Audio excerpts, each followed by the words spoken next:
at 1 a.m. My daughter collapsed right at my doorstep.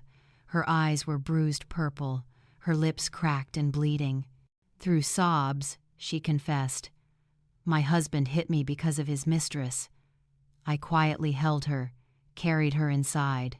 Without a word, I put on my police uniform, loaded my gun, and dialed my lawyer. The plan started now. I had just turned off the TV, sinking into the sofa, my eyelids heavy after a long shift. Being a cop in this small Kansas town didn't always mean danger, but tonight I had broken up a fight at the Rusty Spur Bar and written reports until late. My body ached. All I wanted was sleep. Outside, dogs barked, blending with the roar of motorcycles tearing down the street. It was 1 a.m., and the whole block was still awake. Probably teenagers hanging on the corner, smoking and drinking like every night. I closed my eyes, trying to block the noise. Then pounding knocks rattled the door, so loud I jumped up. My heart raced, instincts firing. Who would bang like this at this hour? I rushed to the door, gripping the baton by the chair. "Who's there?" I called, my voice trembling not from fear but from dread. No answer, only faint knocks, followed by a broken, trembling voice. "Mom, please open up." I froze. It was Emily. I unlocked the door, my heart pounding. The moment it opened, she collapsed into my arms, trembling like a wounded animal. I held her tight, feeling her body limp, drained of strength. "Emily, what happened to you?" My voice broke. The yellow light hit her face and stunned me. Her lips split, dried blood at the corner, her left eye swollen shut. She clutched her stomach, as if hiding pain. "My husband hit me because of his mistress," Emily whispered, then sobbed uncontrollably. My blood boiled, my heart tore apart. My child, more precious than life itself, now stood shattered before me. I carried her to the sofa, laid her down, rushed for a wet cloth and medicine kit. "Lie still. Let me see." I tried to stay calm, though inside I was breaking. I wiped the blood, but it kept seeping bright red, shredding my heart. The cut was deep, not just on her skin but in her soul. Emily clutched her stomach with her frail hands, trembling. I gently moved them aside, lifted her shirt, and oh God, I nearly dropped the cloth. A massive dark bruise covered her abdomen, as if she'd been beaten again and again. I couldn't breathe, like I had taken those blows myself. Who did this? Was it David? My voice shook with rage and grief. Emily didn't answer, only sobbed, the sound ripping the air. I didn't wait. I called the ER. "Dr. Flores, please be ready. I'm bringing my daughter in now." My car was in the shop, so I called a cab. While waiting, I sat by Emily, covering her with a blanket. Her phone lit up nonstop. I saw 7 missed calls from David and a message flashing. "If you open your mouth, you lose everything, you bitch." My blood boiled. I reached for the phone, but Emily, weak as she was, snatched it back, terrified. "Mom, don't look. It's nothing." Her eyes were wide with fear, as if one touch of that phone would make her world collapse.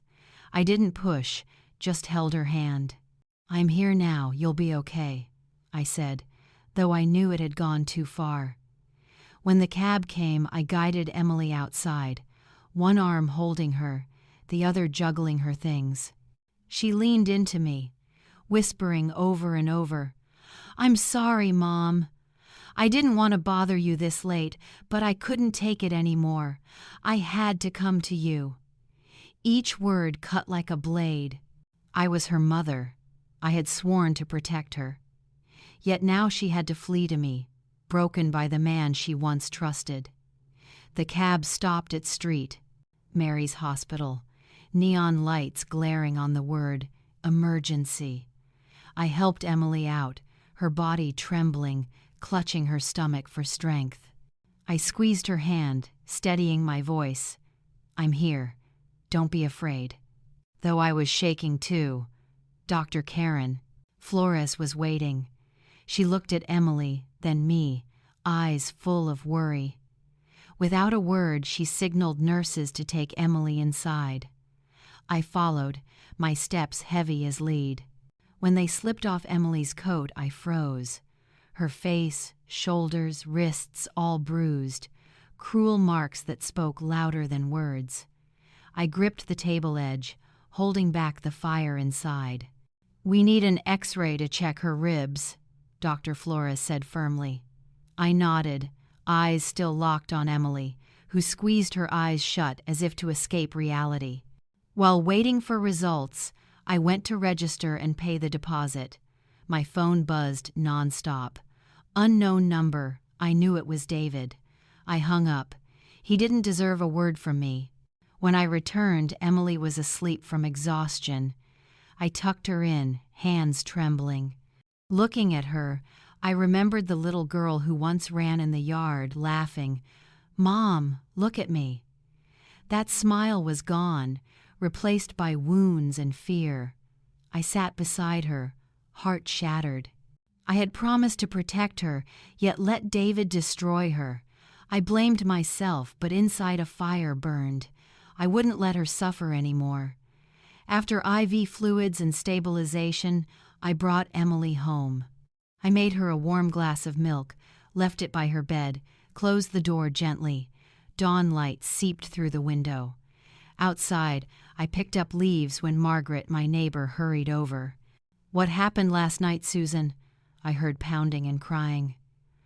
I sighed, told her briefly Emily had been beaten, thrown out, and ran to me. Anger flashed in Margaret's eyes. How could he treat his wife like that? What a bastard. She clenched her jaw. I nodded, silent, but felt I had an ally. Then I remembered Margaret's door camera. "Margaret, did it catch anything last night?" I asked. She nodded, showed me on her phone. I recorded the footage of Emily knocking desperately, crying in the night. It crushed my heart, but I knew it was crucial evidence. I squeezed Margaret's hand, sincerely thanked her. She gripped mine back, firm. "Don't stop until you get justice." "I know you can." Back inside, I opened the closet, staring at my uniform blue shirt, khaki pants, belt, holster, everything waiting. I put each piece on, button by button, tightened the belt, every motion a vow. I wasn't just Emily's mother, I was a cop, and I would use everything I had to protect her. When I finished, I called Mark, our family lawyer. His voice was groggy. "Mark, it's time. Start the plan." He paused, then asked, "Susan, are you sure?" "I'm sure." "Get ready," I answered firmly. In the living room, I grabbed my digital camera. By Emily's bed, I carefully pulled back the blanket, photographing every bruise, her split lip, blackened eye, bruised stomach. Each click captured not just wounds, but the pain in her soul. When done, I spread the documents and the USB with Margaret's video across the dining table. I backed everything up on my laptop. Watching the screen glow, I knew there was no turning back. This was war, not just for Emily, but for the justice I swore to uphold. By the time the video saved, it was 8 a.m. Emily still slept, her face swollen, lips cracked, trapped in nightmares. Quietly, I cooked chicken soup, the smell of onions and herbs filling the house. I carried the tray in, gently woke her. She opened her eyes, weary, surprised to see me in uniform. "Mom," she whispered, shaking her head. "I'm not hungry." I sat beside her, softening my voice. "You need to eat." Emily's eyes filled with tears. Reluctantly, she lifted the spoon, swallowing painfully. Seeing her like that tore me apart. A few years ago, Emily had been radiant, filling the house with joy. Now she was only a shadow. I decided to take her back to the hospital. That bruise haunted me. Dr. Flores met us at the ER, face grave but silent. She ordered a CT scan to rule out internal bleeding. We waited. I opened my laptop, plugged in the USB. The video played. Emily pounding on my door, crying for help, breathless. Watching it again broke my heart, as if reliving that night. I copied it to an external drive, locked it with a password, careful with every detail. I knew I wasn't just protecting Emily, I was building the case against David. Just then, Emily's phone rang. David Miller's name lit the screen. My heart froze. I snatched it before she could, shut it off. She stared at me, terrified. "Mom, if he finds out I told, he'll never let me go." Her voice trembled, the mere mention of his name sinking her into darkness. I gripped her hand. "I'm here. Nothing will happen to you." But I stayed silent, glancing at the clock. Quietly, I swapped her SIM card for one I'd prepared. I wouldn't let him find her. I wouldn't let him threaten her again. Minutes later, the CT scan confirmed Emily had severe soft tissue injuries, but no internal bleeding. I exhaled, though relief was fleeting. Her body would heal. Her soul would take far longer. I brought her home and called Mark. "I have the medical records and the neighbor's camera footage," I said plainly. He scheduled me that afternoon to assemble evidence. Meanwhile, Margaret arrived with a pot of hot chicken soup. "This will help Emily get her strength back," she said warmly. "If you need a witness, I'm here." Her support steadied me. That afternoon, Emily tried to rest but woke from nightmares, whispering in fear. David shoved me, and Denise, she was in the corner, laughing. Rage surged in me. "Who's Denise?" I asked, my voice trembling. Emily, weakly, said Denise was David's mistress, who came to their house often, flaunting herself, provoking him to take his anger out on her. Her words cut like a knife. I had once shared meals with David. I had thought him decent, someone who would care for my daughter. But he not only betrayed her, he let another woman humiliate her in her own home. Sitting by her bed, I used my phone to photograph the bruises on her wrists, capturing the clock to show the exact time. Each shot was more than evidence, it was the story of her suffering. That afternoon, I took Emily to Mark's office with a thick folder of evidence. He spread it all on the desk: injury photos, medical report, the USB footage. Mark nodded firmly. "This is strong. Now we just need proof of public adultery, and he can't deny it." I gripped my bag strap, knowing exactly what I had to do. I wasn't just a grieving mother anymore. I was a cop, and I would use everything I had to make David pay. That night, I didn't take Emily home, afraid he'd find her. I left her at Margaret's, our trusted neighbor. She opened her door, promised to watch over her. I went home alone, heavy-hearted. I took off my police uniform, put on an old jacket and jeans, trying to look like an ordinary woman, not an officer gathering evidence. I grabbed my digital camera, checked the battery and memory card, then drove my old car out. Every turn of the wheels reminded me I was stepping into a battle not just for Emily, but for justice. I parked in a dark alley near the Rusty Spur in Wichita, the bar Emily said David often went to. Neon lights spilled across the street. I crouched in the car, camera in hand, waiting. After a while, David's silver pickup appeared, headlights sweeping through the alley. My heart raced, but I stayed calm and switched on the camera. Then a woman appeared at the corner, wearing a tight red dress, heavy lipstick, a cigarette between her fingers, walking with calculated provocation. I knew instantly Denise Carter, the woman Emily had told me about, David's mistress, the one who had fueled my daughter's suffering.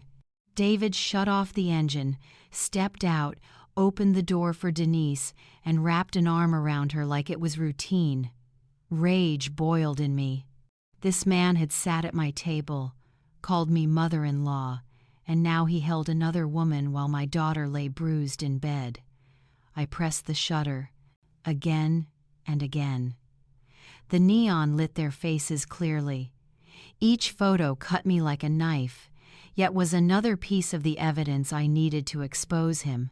I followed from a distance as they headed to a small hotel with a blinking red sign.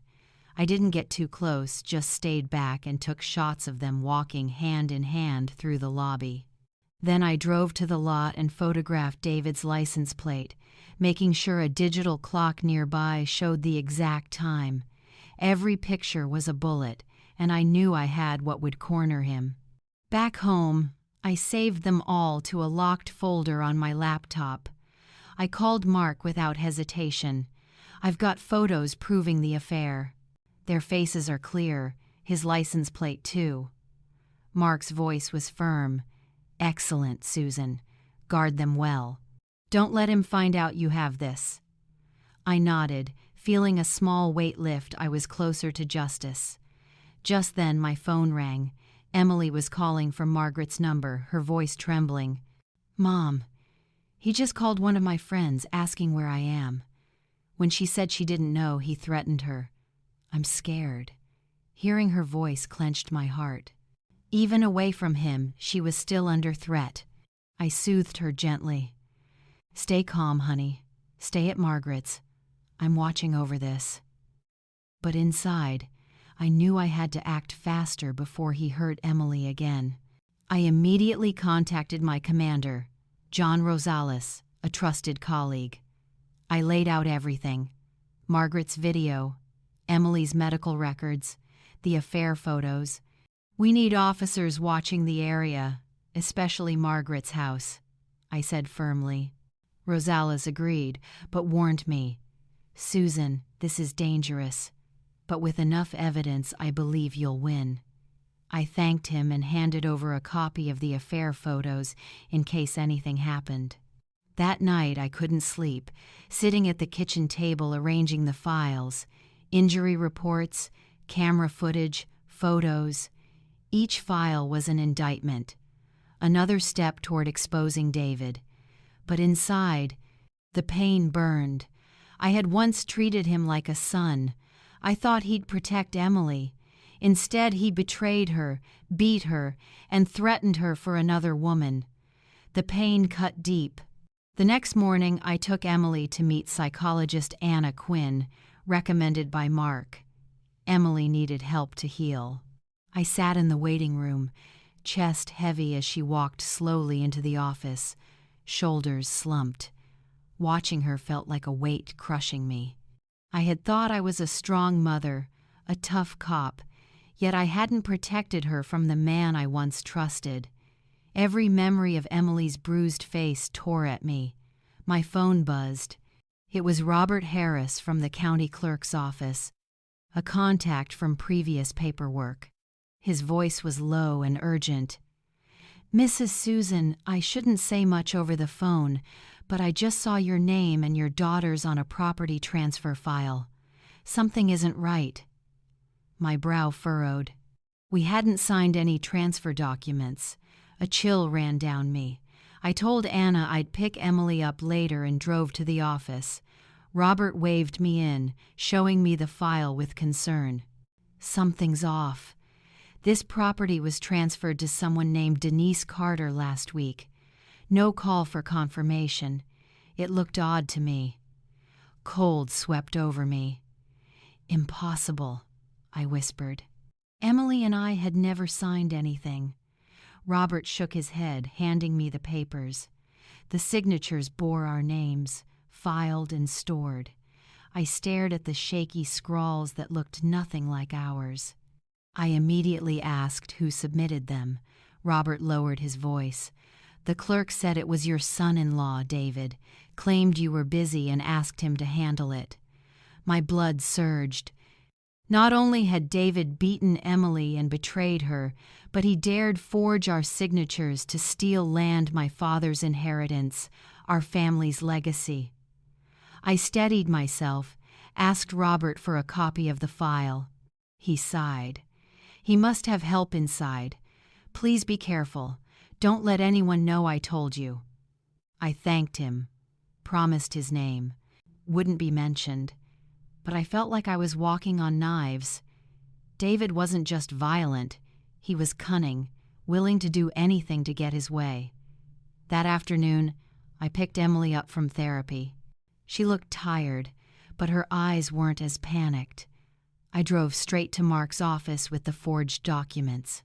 He studied them, tapping his fingers before saying firmly, "This is the nail in the coffin. Fraud charges on top of abuse, he has no way out."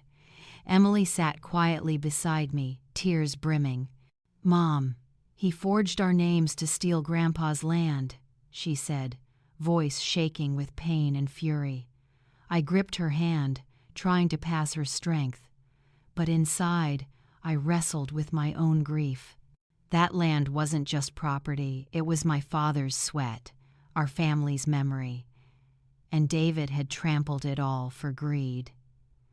That evening, I met Rosales and handed him a copy of the forged documents. He nodded grimly. "This is solid evidence. I promise he won't escape." I thanked him, but my heart stayed heavy. Back home, I locked every document in my small safe. It was near midnight, and I still couldn't sleep. I sat in the dark, thinking of David, of what he'd done to Emily, to us. The pain smoldered, like fire burning, yet driving me forward. I knew it was time to face him directly. There was no other choice. On Saturday morning, I took Emily to Margaret's for safety. Rosales had officers watching, but my heart still churned. I put on jeans, my old jacket, and packed a thick folder. Emily's injury photos, Margaret's camera video, hospital reports, and the forged deed copy.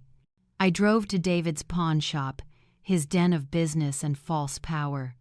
The stench of oil and cigarettes hit me. 2 of his men stacked boxes, sneering as I walked past. One smirked. "Look, the mother-in-law's here." I ignored him, heading straight to the office. David sat counting stacks of bills on a wooden desk. He looked up with a fake smile. "What's this, mother-in-law? Slow? A day for the cops dropping in on your son-in-law?" His voice dripped with mockery. I didn't answer. I set the folder on his desk. Page after page, each an indictment. Emily's bruises, Margaret's footage, hospital reports, the forged deed with fake signatures. David's face faltered for a second, then he forced arrogance back. "So what? I've got better lawyers than you." I locked eyes with him, my voice cold. "I'm not here to argue. If you want to know who's right, see me in court." He shot up, voice rough with pride. "Who dares come after me? Who in this town would stand against me?" I didn't flinch. I would. His men moved toward me, but I slipped my hand into my jacket, flashing my badge. They froze, stepping back under my gaze. David's face flushed, pounding the desk as he shouted, "Your daughter's weak. She deserved to be taught, and don't think that badge will save you forever." My blood boiled. He dared say Emily deserved the beatings, dared justify her pain, her nights of terror. I wanted to scream, to throttle him, but I restrained myself. I gathered the files, tucked them away, and turned to leave.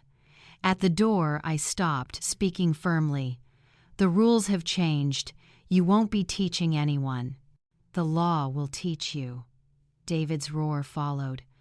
"Walk out that door and you're no longer my mother-in-law. Don't blame me for being ruthless."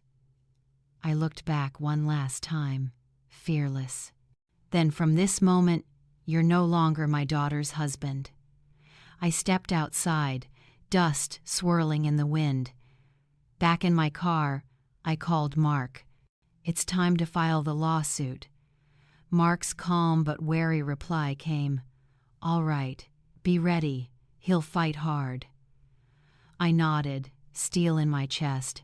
I knew this wouldn't be easy, but I was ready. Days after that showdown at the pawn shop, rumors blazed through Wichita like wildfire. Early one morning, I went to the market for vegetables, trying to act normal, but whispers chased. 2 women at a corner stall murmured, "Emily probably made it up." Heard she argued with him all the time, so he hit her. As I passed, they fell silent, but their eyes followed me like I was the troublemaker. An old man at a nearby cafe shook his head. "Susan's just using her badge to ruin her son-in-law." The words stabbed my heart. Neighbors who once greeted me every morning, who smiled at Emily as a child, now believed David's lies. I lowered my head, walked quickly, hiding tears. By noon, Mark summoned me to his office. He set a file before me, voice grave. "David just hired Richard Valdez, a lawyer out of Topeka. He's filed a countersuit." The petition accused Emily of making it all up for money and me of abusing police power. I stared at Valdez's fresh blue ink signature. Each word a knife pointed at us, painting us as villains. Emily sat pale beside me, her voice trembling. "Mom, he wants to make me a liar." My chest tightened. My daughter now faced not only wounds on her body, but vicious slander from the man she once loved. I gripped her hand, squeezing hard, trying to give her strength even as my own heart bled. I had thought this town, the place I was born and raised, would stand with us. But now it felt like the whole world turned its back. That afternoon, I walked Emily back to Margaret's. Passing an alley, I saw David's 2 men smoking, staring hard. One lifted his chin and sneered. "Careful. Folks here believe David more than they believe you." I said nothing, only squeezed Emily's hand and got her inside. But their words hit like stones, making me feel more alone than ever. I called Rosales at once, reporting the threat. He promised more night patrols, though his voice carried concern. "Susan, be careful. He's doing everything he can to flip this around." I thanked him, but deep down, I knew I was walking a dangerous road. That night, I stopped by the corner grocery store to buy a few things. The shopkeeper, who had known me for years, pulled me aside and whispered, "Susan, be careful. People are saying all over town that you made this up to steal your son-in-law's land." The words sent a chill through me. Neighbors who once shared stories with me now believed I was nothing but a liar. I thanked her, forced a smile, but when I stepped outside, it felt like the weight of the world pressed down on my shoulders. Back home, I found an unmarked envelope shoved under the door. Inside was a scrap of paper, the handwriting jagged. "Keep your mouth shut if you don't want to lose your daughter." My hands shook as I held it, not from fear, but from rage. Rage that David dared threaten my child. Rage that people around us were so easily swayed by him. I carefully tucked the note into the evidence file, knowing it would be one more piece to expose him. Late that night, I rushed to Mark's office. He studied the note, then nodded. The dirtier he plays, the more he traps himself, but public opinion is on his side. We need a strong move to turn this around, and the only person who can do that is Denise. Hearing her name lit a flicker of hope inside me. Denise, David's mistress, could be the key.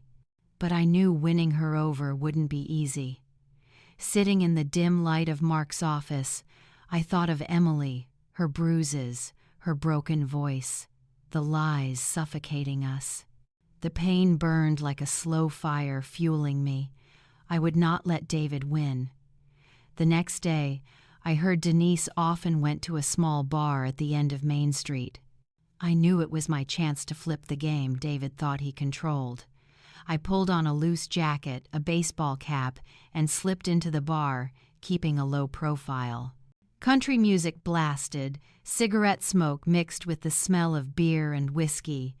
I picked a table in the corner, eyes fixed on the door. Around 10 p.m., Denise walked in wearing a short, tight dress, bright red lipstick, and a cocktail in hand. She carried herself with confidence, but it looked forced. Watching her, I felt both anger and pity. She had been part of my daughter's suffering, but she too was just a pawn in David's game. I took a deep breath and moved to sit across from her. She raised an eyebrow, voice wary. "Who are you?" I didn't answer right away. Instead, I slid an envelope onto the table. Inside were copies of the forged property documents and her bank statements drowning in debt, her home on the verge of foreclosure. I locked eyes with her and said firmly, "I'm David's mother-in-law. If you stay on his side, you'll sink with him. But if you cooperate, you have a way out." Denise gave a dry laugh, but it died the moment she looked inside. Her face went pale at the forged signatures and the sea of red numbers. I pressed on, my voice cold and steady. "The police already know everything. When this goes to court, you'll be called out for fraud and could face serious charges. Is that what you want?" She stayed silent for a long time. Her hand trembled around her cocktail. She drained it in one gulp, as if to steady herself, then whispered, "David promised me a share of the land. He said everything would be fine, that I'd have it all. But now I see. He only used me." For a moment, pity tugged at me, but I kept my emotions in check. I leaned closer. "Your last chance is to tell the truth in court. I'll make sure it counts." Just then, the bar door swung open. 2 of David's men walked in, scanning the room until their eyes locked on me. They strode over with menace in their steps. Calmly, I pulled out my badge and set it on the table. "Want to try? Go ahead."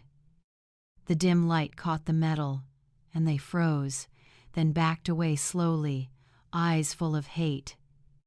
Denise gasped, pale, clutching the edge of the table. I told her firmly, "See? David can't protect you. He'll only drag you down with him." She bit her lip, her eyes torn between fear and resolve, then finally nodded. "All right. I'll testify, but you have to promise I'll be safe." I didn't make grand promises, just nodded. "If you do the right thing, I'll do everything I can to protect you." I called Rosales right away, explained the situation, and asked him to arrange a safe house for Denise outside Wichita.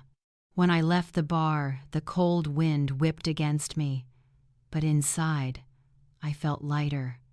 I knew the battle had shifted. David had just lost his most important piece.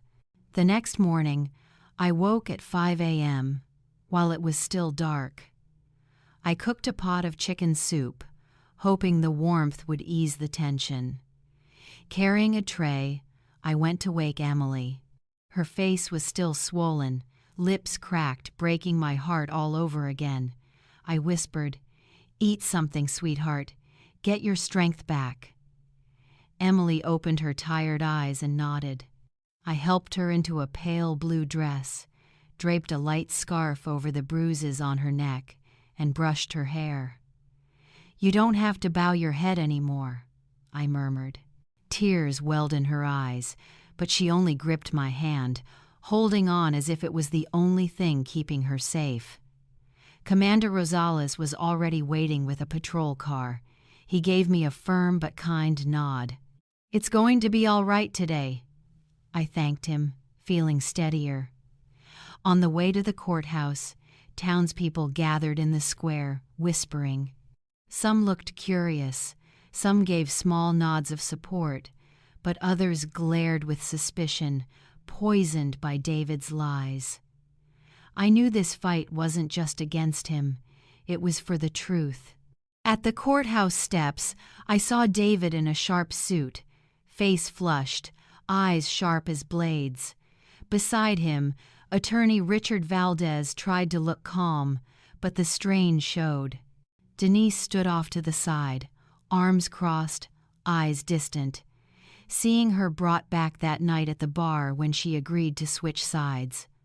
Hope flickered in me, though I knew the day ahead would be hard. I squeezed Emily's hand and led her inside. The courtroom was packed, wooden benches creaking, under the crowd. I spotted Margaret in the back row. She nodded, a silent promise she was with us. Judge Arthur Collins entered, and the room rose. The air felt heavy, only the ceiling fan humming like a heartbeat. Mark began his presentation, steady and deep-voiced. He laid out each piece of evidence, photos of Emily's bruises, doctor, Karen Flores's detailed medical report, Margaret's security footage capturing Emily's desperate knocks and sobs, and the forged deed Robert Harris had uncovered. When the video played, the room fell silent, broken only by the sound of fists pounding on the door and muffled crying. Whispers spread. Some wiped their eyes. I glanced at Emily, her hands trembling, head bowed. I placed my hand on her shoulder, squeezing gently to remind her I was there. Valdez rose, his tone sharp. Emily fabricated this to extort my client. Susan Walker abused her badge to coerce and slander. His words stabbed me. I wanted to leap up, to shout that he was lying, that those bruises were no invention. But Mark signaled me to stay calm. Then he presented David's threatening texts on the large screen. "Shut up if you don't want to be replaced." The room sank into silence. Emily's shoulders shook, surely remembering nights of fear. I squeezed tighter, grounding her. Then it was Denise's turn. She stepped up, trembling. "David promised me part of the land," she said, voice shaky but clear. "He forced me to sign papers, told me everything was arranged, but the truth is, he forged his wife's signature to steal the property." David shot up, shouting, "You betrayed me." Court officers held him back as Judge Collins barked, "Order, or you'll be removed." Denise lowered her head but continued, each word hammering cracks into his lies. Relief washed over me, though the pain lingered. Denise had once been part of Emily's suffering, but now she chose truth. When it was my turn, I swore in and faced the court. My voice was steady. "I am a police officer, but today I stand here as a mother. I will not allow anyone, even my own son-in-law, to destroy my daughter or mock the law." I pointed at David. "That man is not a husband. He is not a father. He is an abuser and a liar." The room erupted in murmurs. Some who once believed him now looked shaken. I caught Margaret's eyes. She nodded, telling me I had done right. Finally, Judge Collins delivered the ruling. His voice echoed, but I barely heard the words. All I knew was Emily was granted a protective order. David's assets were frozen, the forged deed voided, and the case referred to the district attorney for charges of domestic abuse and fraud. The room buzzed. David slumped, pale and drained. Valdez sat mute, wiping sweat from his brow. I took Emily's hand and led her outside. The noon sun lit the courthouse steps, and whispers followed us. Susan won.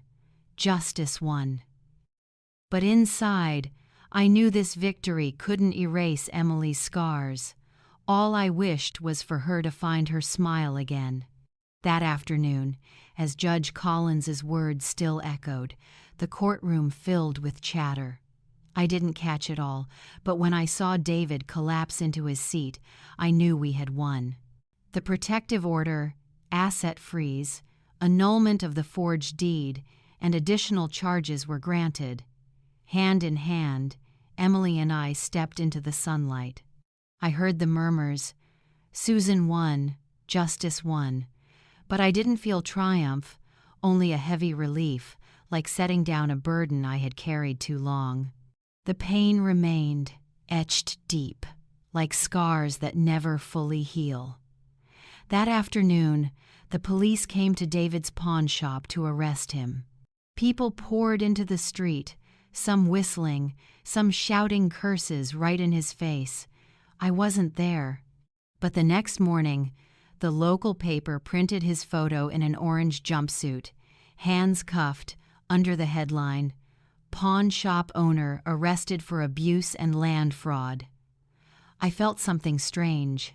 Not joy, but relief. He, the man who once sat at my table calling me mother-in-law, was finally paying the price. Yet that feeling quickly gave way to sorrow.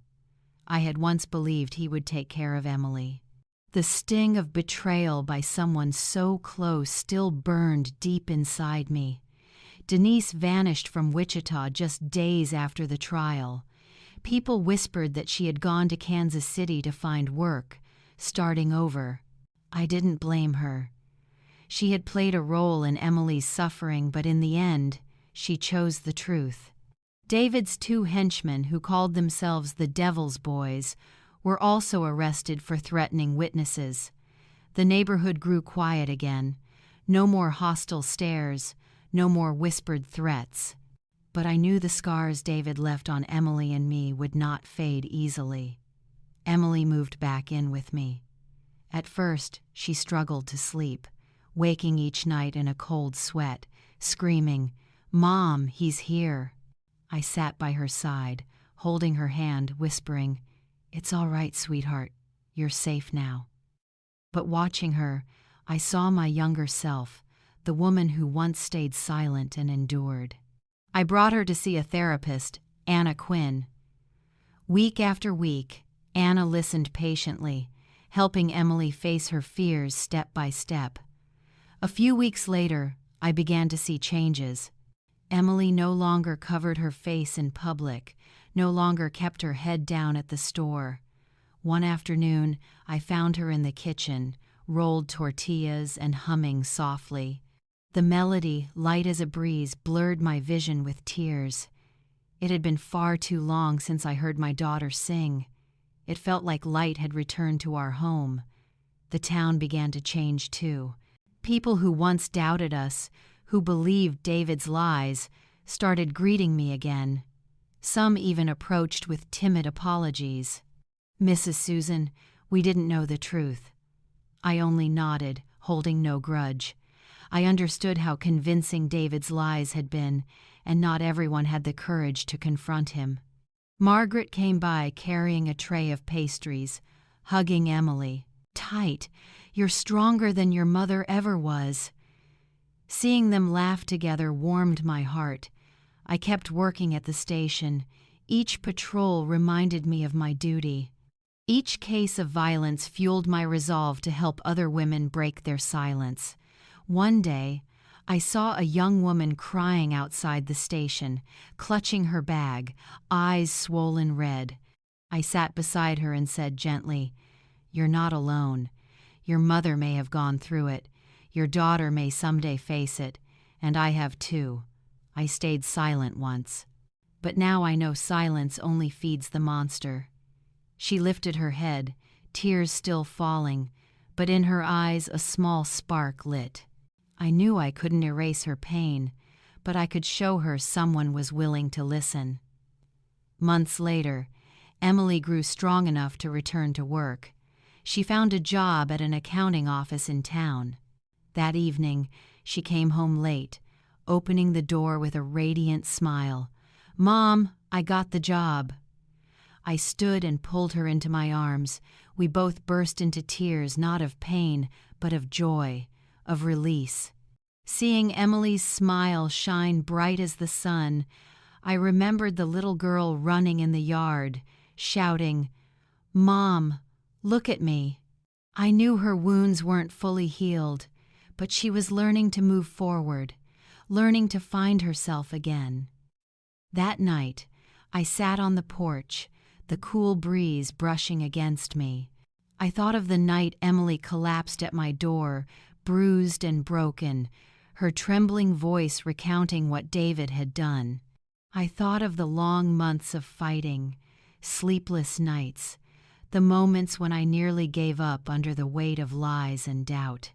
But then I looked at Emily's smile that day and thought, justice may come late, but when it comes, it brings breath, it brings laughter, it brings a future. I sipped a cup of coffee gone cold, peace finally filling my heart, a peace I hadn't felt in so long. Emily had come back, and I, though scarred by the past, had found a reason to keep fighting not only for my daughter, but for every and a woman who needs someone to stand up for her. Looking back, I realized the greatest strength didn't come from the badge on my chest, but from a mother's love for her child. Justice can be delayed, but it never dies, and what kept me standing was the faith that truth can't stay buried forever.